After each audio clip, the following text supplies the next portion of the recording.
Hello friends, from today we are starting one question daily program in which daily I will be giving one question and next day I will be giving the model answer for the same question. And from today till October end, I will be covering about 200 such probable questions, particularly for UPSC 2025, uh, in which 100 questions from paper 1 and 100 from paper 2 we will be able to cover. So today, anyway, I want to give you first question. But before I giving the before I give you actually the first question and answer it tomorrow, I just want to give you some answer writing tips basically. How a good answer can be written, which will fetch good marks in UPSC exam. So let me share the document and I will just try to explain the good answer writing strategy because that is very, very important for fetching good marks. See, first point is what should be the structure of the answer. Now, all of us, I mean, we keep on saying, we keep on reading also that it should contain three parts: introduction, main body, and conclusion. Now, even though this is said, but this is not at all a strict rule, basically, because it whole thing depends on number of words. Because if there are only 150 words you have to write, maybe that you have to sometimes skip the introduction. Suppose if 300 or 350 word question is there, definitely you have to write some 2 3 lines on introduction also. But by and large, the format has to be introduction, main body, and conclusion. And introduction should be uh, not more than 10 to 15% of number of words which total answer is. And that also cannot be some very far remote statement or sentence you are going to write. You have to write some direct context setting sentence. For example, some examples I would like to give. One is definition based. Suppose you are going to write or some question is regarding some Buddhism anatta. So you have to start with that definition kind of thing. So similarly, I mean, there can be other questions also. So, for example, anatta in Buddhism refers to denial of any permanent self underlying the five aggregates or five skandhas. So this is basically a definition kind of start. Then second kind of start can be doctrinal reference. For example, something is asked regarding Satkaryavad, Asatkaryavad. So, the doctrine of Satkaryavad, central to Sankhya philosophy, posits the effect pre-exist in cause. Then there is some philosophical quote also you can start with, which can be attractive, which can be uh, examiner favorite kind of sentence. So, for example, this quote, the self is Brahm. This is from one of the Upanishads. So, this kind of start may give you a better marks for the questions. But subsequently, you have to clarify the scope and direction of your analysis. So, you have to start with that sentence or definition or that quote, but then scope and direction has to be very clear. You cannot confuse our whole thing and then land it to main body. So your linkage to main body from introduction has to be very, very smooth. So that is very important. Now, main body, you have to spend about 70 to 80% of words there. And then there has to be various subsections, maybe in different paragraphs you can write in bullet points, you can write in uh, points, 1 2 3 points you can write. So what are the components which are important in main body? First thing is core definition and explanation of the doctrine. If some idea is asked or some doctrine, so main thing you have to explain here. And then after explaining that thing, because second paragraph or after introduction, you have to explain that main thing. And then you have to give a comparative kind of perspective. Because after explaining the main thing and the views of the key philosophers and schools pertaining to that idea or that doctrine or that definition, you have to give a comparative analysis. Now, sometimes uh, Indian ideas or Indian topics are compared with Western. Sometimes Western are compared with Indian. Then second thing is in the same stream. In Indian philosophy itself, there are different kinds of comparisons. In Western philosophy also, it can be different comparisons. Then in same school also, for example, in Vedanta, there are three, four philosophers. So you have to compare, if required, for Sankaracharya, Madhavacharya, Ramanuja. So, I mean, that kind of comparative analysis, if you are able to do, that will show that you have in-depth knowledge of the subject and you have total mastery and command over the subject, and you will be able to fetch better marks. Then another point which I keep on emphasizing to my students, the views from modern science and technology definitely needs to be mentioned. If you are talking about soul, if you are talking about epistemology, how knowledge is gained, if you are talking about functioning of mind, if you are, I mean, mind body dualism. So whatever you are discussing, whether it is for Western philosophy or Indian philosophy, definitely some comparative modern science and technology theory or finding or research will be there. So that also, if you are able to mention in one or two lines in your critical evaluation part, definitely you are going to fetch better marks, and you will be writing something extra other than the uh, other candidates, other students. So that is my suggestion. Then next is critical evaluation. Definitely has to be there, because after describing the comparisons and main body main idea, then you have to critically evaluate that. Now critical evaluation means two things. One, you have to tell something pros of that idea, and then other cons also. So what are the critiques from various philosophers, various contemporaries, or various other thinkers, and what are its uses, what are positive points also, because you have to give your balance idea. You cannot simply be one sided in that, because every topic, every idea, every ideology has some positive points you have to mention, and some negative points which is already criticized. Now there, quoting the references also very important, which philosopher or which critic has said what. So quoting their name and what they have said. So this is also again, so critical evaluation is important. Then contemporary relevance or logical implications. So this also, what is its use to contemporary word, or what is its logical implications, that also needs to be mentioned. Then definitely your in structure, use of bullet points, numbering or short paragraphs, very, very important. Please do that.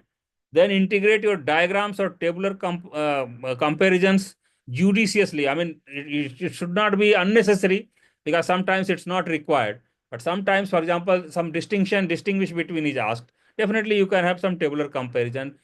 Some in some other question, if some diagram is becomes very relevant, you can do that. But then please understand that this is not a must thing. But yes, if required, you feel it appropriate, you please do that.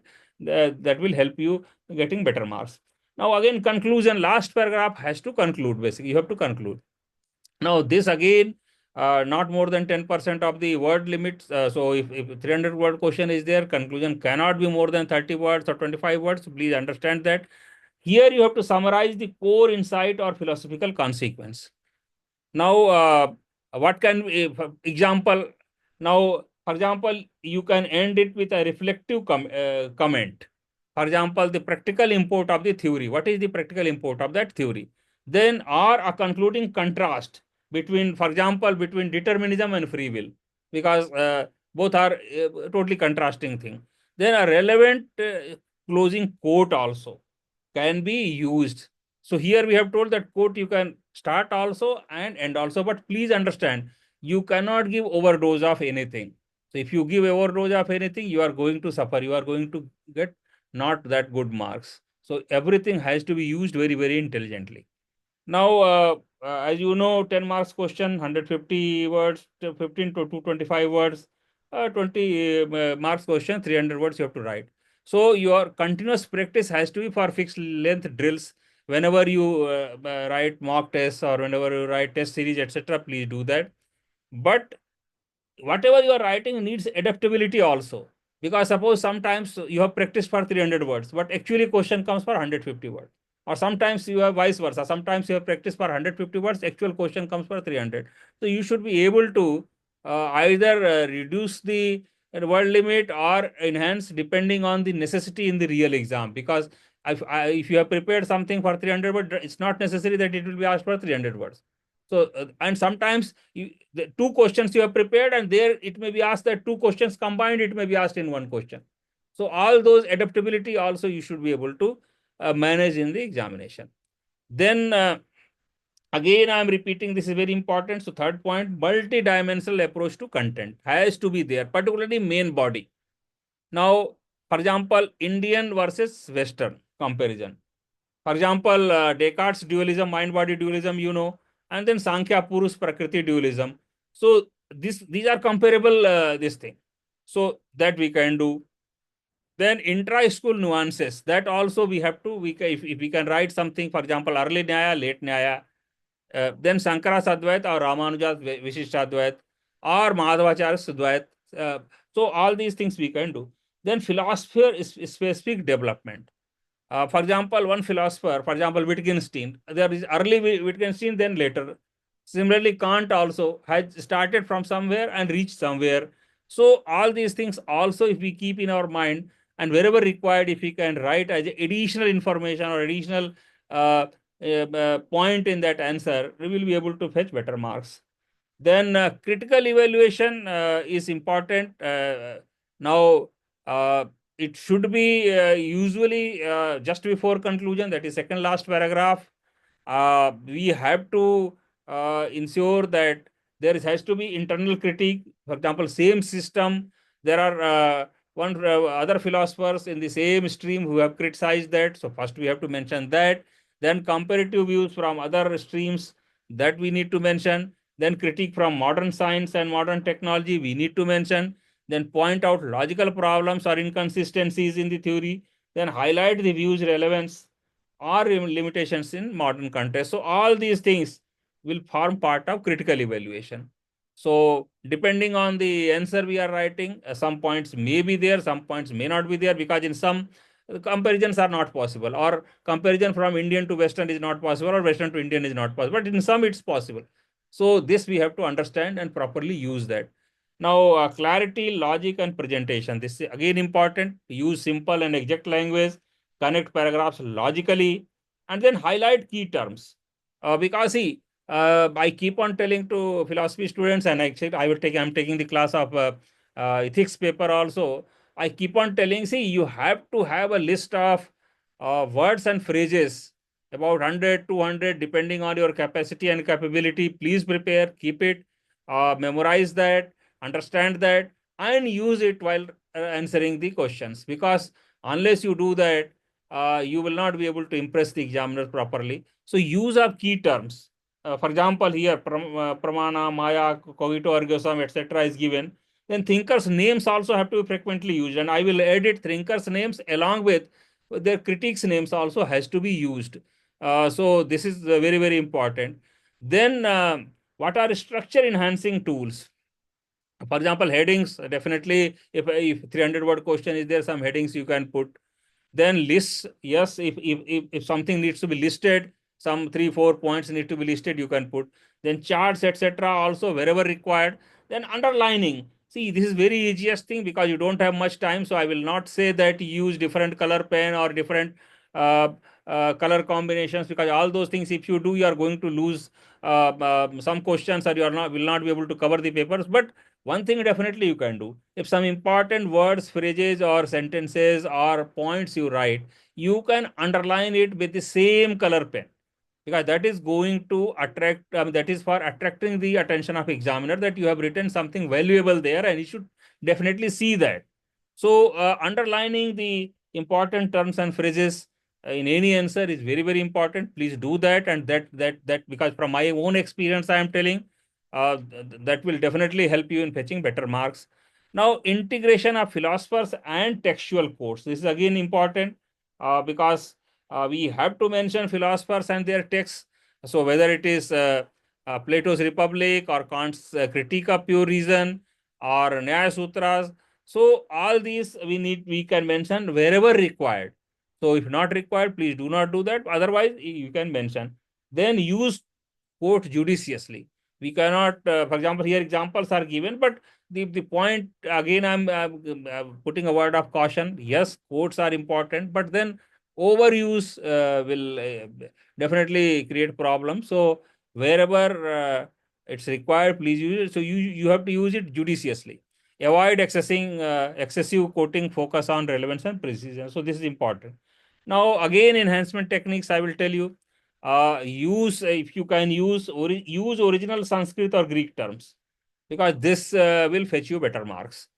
Sometimes writing in Sanskrit also is going to fetch better marks. So, for example, Vyapti, Satkaryavad, Idumenia, Nomina, all these are terms which have been used by different philosophers. Then support abstract points with examples. So, this is again important, because if you are able to explain that abstract point along with example, you are going to fetch better marks. Then maintain balanced judgment. See, as earlier also I told, in your critical evaluation portion, you simply cannot say that this whole thing is negative. So there are some strengths of that argument or that idea, and there is some limitations also. Both you need to mention. So, and one more word of caution: don't impose your own personal views or personal prejudices on that, because that is going to harm you. So you have to have a very balanced approach while critically evaluating the doctrine or the idea or the topic. Then ensure thematic unity. Loop back conclusions to the question, because again, what you are concluding has to be related to the question. You cannot conclude something which is not asked in the question. So this is again your whole answer actually has to be focused with totally towards the question, what is asked in the question. You cannot answer something which is not asked. Actually, to the point you have to be. So you have to read question actually again and again and understand what is asked, and then your whole answer should reflect that thing, including conclusion or even introduction or even main body. Then again, practice is very, very important. Particularly start with previous year's questions. Then you can categorize in different parts: metaphysics, epistemology, religion, socio-political, ethics, etc. Then write full length answers at least 3-4 times a week. Maybe after prelims you can start doing that. Then peer review. If you are studying in a group, one student can review other. And then mentor feedback also. If you are being mentored by somebody, if you can get it evaluated by that, that also is going to help you. Then build a personal question bank and comparative analysis table for last minute revision. And last minute revision, I will also suggest that you have to have a notebook containing words and phrases, important phrases, topic wise, which you can use it while actual answering the question in examination. So again, I will say you should have conceptual clarity, then logical coherence, balanced critique, and structured presentation. So if you do that, definitely you are going to get better marks. And what we will do from now onwards till October end, daily one question we will take. We will try to give one model answer, and we will see how that model answer fits in some of these parameters. Because again, I am repeating, every answer will not fit in all the parameters. Definitely, some parameters are applicable to some answers, some are the other answers. So accordingly, we can see how we will this thing. So now this completes the answer writing tips. Now for tomorrow, I am giving one question. So this question is critically examine Plato's theory of ideas. How does it resolve the problem of universals?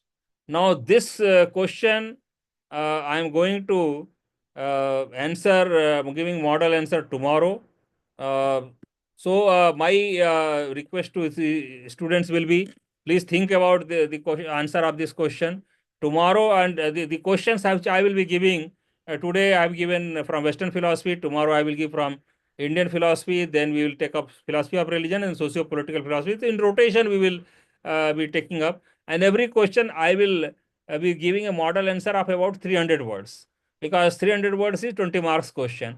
My only request will be, please have a adaptability in your mind that these 300 words can be reduced to 150 or 200 depending on the need in actual exam. But I will be giving model answers for 300 words, assuming that this question is coming for 20 marks. So this is what I am going to do from tomorrow. So today this question, you can also think over the answer, and tomorrow I will come up again with model answer. So thanks a lot for watching the this video. Thanks to all the viewers. Thank you.